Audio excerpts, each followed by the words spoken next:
सलमान साहब हिक टके जी नौकरी करण वाली हिक टके जी छोकरी तव्हां खां कंट्रोल नथी थी। ऐसे अहिड़ी ॻाल्हि कोन्हे का। आऊं चाहियां न त रोशना जी हिकु मिंट में नौकरी ख़तमु कराए सघां। तकड़ न आहे करणी, छो तकड़ कबी त कमु ख़राबु थींदो। उन खां अॻु में मां हुन जे जिस्म जो ईअं बूटियूं थो खाइणु चाहियां कि असां थोरी देरि अॻु में पखी खाई वेठा। हा पोइ इहा कहिड़ी ॾुखी ॻाल्हि आहे।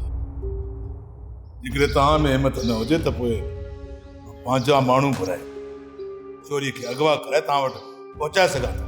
न रईस वॾा न, हिमत जी ॻाल्हि न आहे इहा। मां चाहियां त हिकु मिंट में हीअ कराए सघां थो। हीअ करिणो न, छो जो असां त आहियूं सोशल वर्कर इदारनि जा माण्हू। का अहिड़ी ग़लती थी वई, ये छोकिरी मुंहिंजे मथां बीहजी वई, पोइ त जहिड़ो की मां खून जो कैदी। सलमान साहब खून जा कैदी बि छुटी वेंदा आहिनि।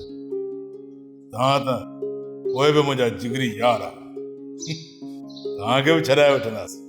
ऐसा ॻाल्हि ॿुधी अथव जहिड़े नमूने जी न तव्हां मूंखे हिमत था ॾियारियो।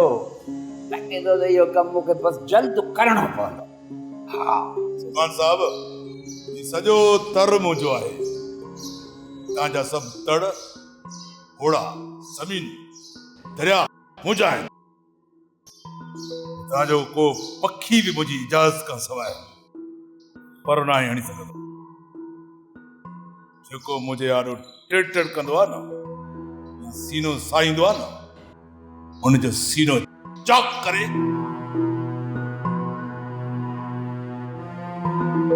दरिया जे हवाले कंदो आहियां। बराबर बराबर रईस पता रखा न, बराबर।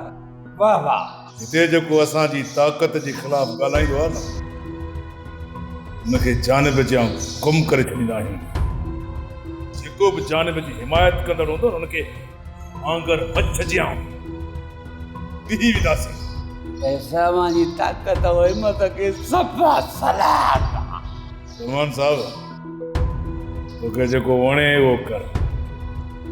मां वेठो आहियां न तुंहिंजी बदिली थींदी न तुंहिंजी नौकरी वेंदी, न ई तुंहिंजी शख़्सियत ते को असर पवंदो।